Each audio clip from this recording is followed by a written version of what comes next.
Estimados estudiantes, bienvenidos a la clase del día de hoy.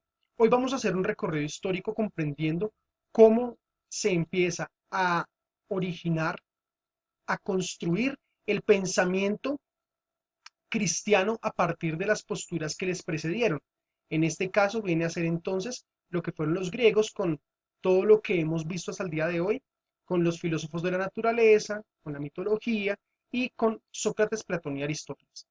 Vamos a ver entonces cómo el cristianismo basa su pensamiento en este tipo de narrativas, en este tipo de discursos, de epistemes o de pensamientos para poder construir su pensamiento, para poder desarrollar el pensamiento de lo que es la Edad Media. Entonces hoy vamos a ver cómo este pensamiento cristiano va a ser el sostén de toda la filosofía de la Edad Media.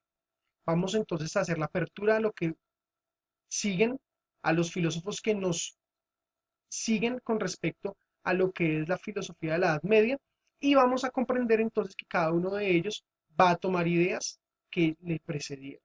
¿Listo? Estos filósofos van a ser San Agustín y Tomás de Aquino. Lo primero que hay que comprender es que Sócrates, Platón y Aristóteles dieron el fundamento de la filosofía y dieron el fundamento de lo que es la teología.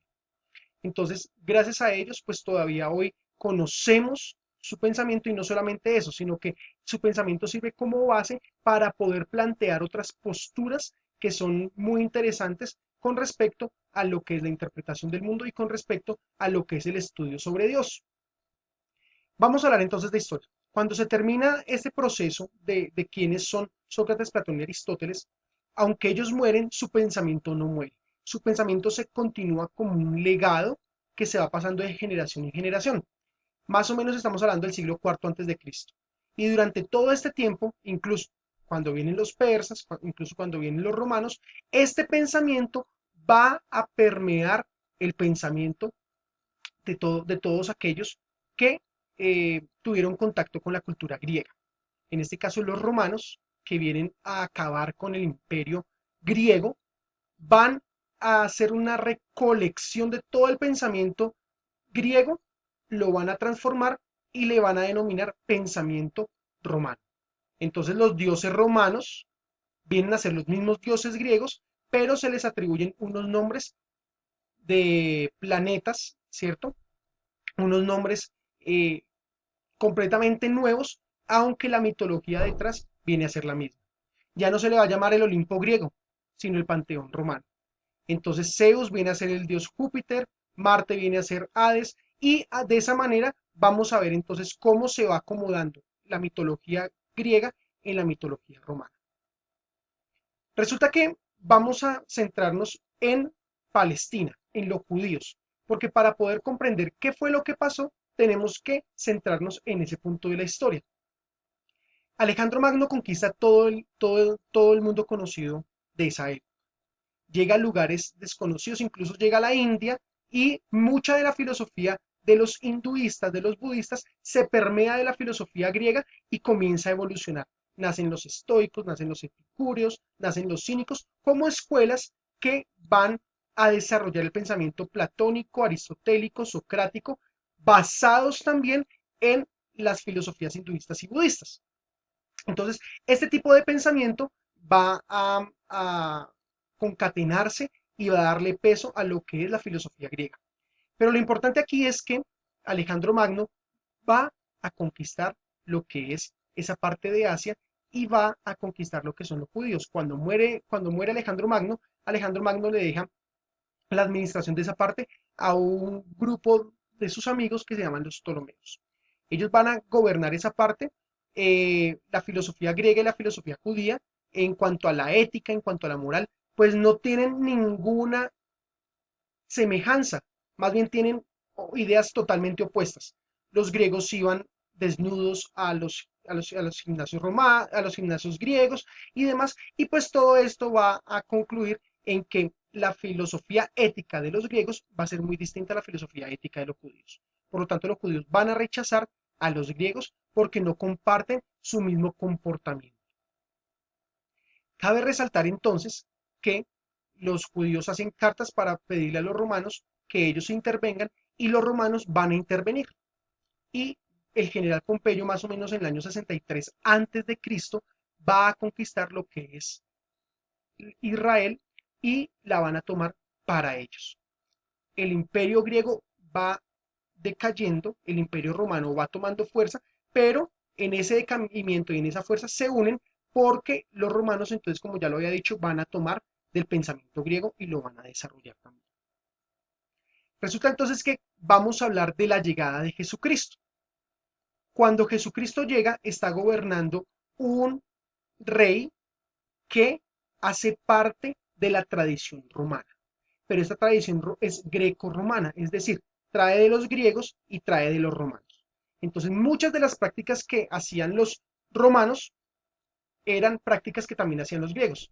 Habían saunas romanas, habían también las luchas de los gladiadores, todo eso hacía parte de lo que eran las prácticas culturales de esa época.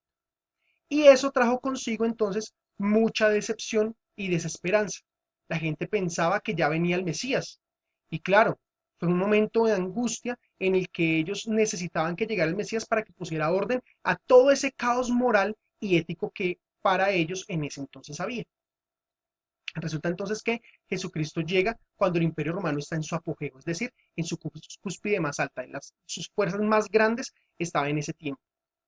Jesucristo entonces nace para el año 5 o 6 antes de Cristo, por un error de las fechas, entonces se cuenta más o menos del 5 al 6 de Cristo el nacimiento de Jesús. Y Jesucristo viene a ser el Mesías prometido. ¿Y por qué el Mesías prometido? Porque Él va a traer la salvación a todo aquel que se acerque a Él. Y esas son las filosofías que se van a manejar en ese tiempo.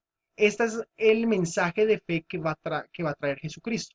Todo está en un caos completo y Él viene a traer un orden. Pero ese orden va a ser espiritual, lo que los judíos no comprendían porque ellos creían que el Mesías tenía que ser una persona que fuera un líder político y que tuviera miles de soldados a su favor para poder derrocar al Imperio Romano. Lo que no saben es que más adelante las ideas de Jesucristo, sin necesidad de usar ninguna arma, derrocaron todas las ideas del Imperio Romano. Y así se establece entonces el cristianismo. Jesucristo habló de la paz, Jesucristo habló del amor, Jesucristo habló de cuidar el cuerpo, ¿cierto? Jesucristo habló de la familia, Jesucristo habló de que no hay que hacer esclavo al otro porque el otro es mi hermano, entonces es importante. Entonces se empezó a abolir la esclavitud, se empezaron a cerrar las saunas romanas, era un lugar de julguria, un lugar de lascivia, un lugar terrible de inmoralidad sexual en el que compartían ciertos placeres sexuales aún con los niños, porque ellos creían, como Aristóteles había dicho, que los niños eran adultos en potencia, entonces ellos creían que podían tener ciertos casos de sexualidad con los niños porque eran adultos en potencia. Entonces, pues Jesucristo al hablar de los niños va a darles un valor. Y va a hablar de también, el otro es importante, va a ir a las minorías de la sociedad, va a ir a aquellas personas que fueron rechazadas y va a abrir un camino de esperanza y un camino de salvación.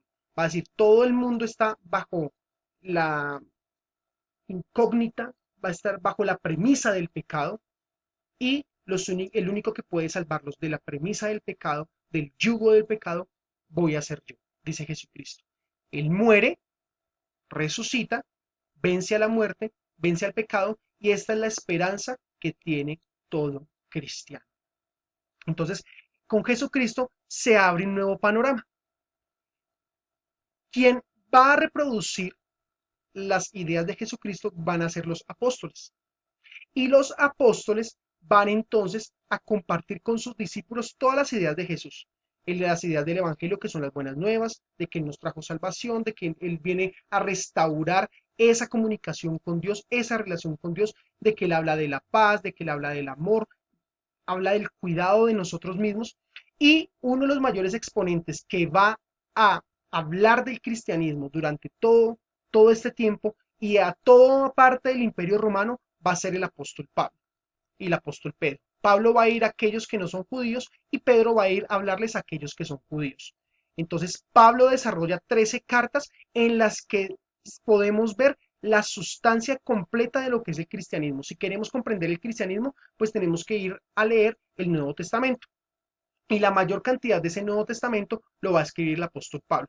Le habla a los cristianos cómo se deben comportar, qué hizo Jesucristo en la cruz, por qué Él murió en la cruz, qué significa perdonar los pecados, qué significa ser librados de todo ese, de esos resultados que venían tras el haber cometido pecados y tras el hombre haberle dado la espalda a Dios.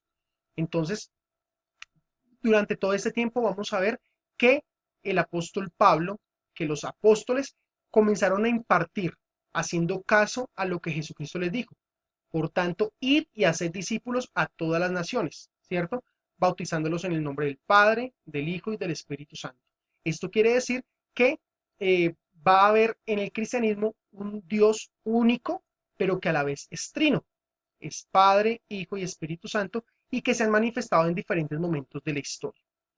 Todo esto nos lleva a pensar entonces que el cristianismo tuvo una influencia muy poderosa dentro de lo que es la historia y dentro de lo que es el pensamiento y el desarrollo de lo que es la filosofía para la Edad Media. Entonces, en la siguiente clase vamos a ver qué fue todo lo que hizo el cristianismo y cómo el cristianismo entonces, gracias a las enseñanzas de Jesús, va a hacer que se acabe todo un imperio y que se estipulen ciertas características que van a hacer que en la Edad Media sean estudiadas, sean profundizadas y se levanten como pioneras y se levanten como banderas dentro de lo que es el cristianismo. El cristianismo entonces aquí toma mucha fuerza y aunque fueron perseguidos durante todo este tiempo, aunque durante todo este tiempo ellos, con ellos quisieron acabar su pensamiento, desarrollaron una doctrina y la doctrina que hoy conocemos como el cristianismo. Todo lo que ustedes conocen como el cristianismo se desarrolló en los tiempos de Jesús. La siguiente clase vamos a ver la segunda parte de esta historia.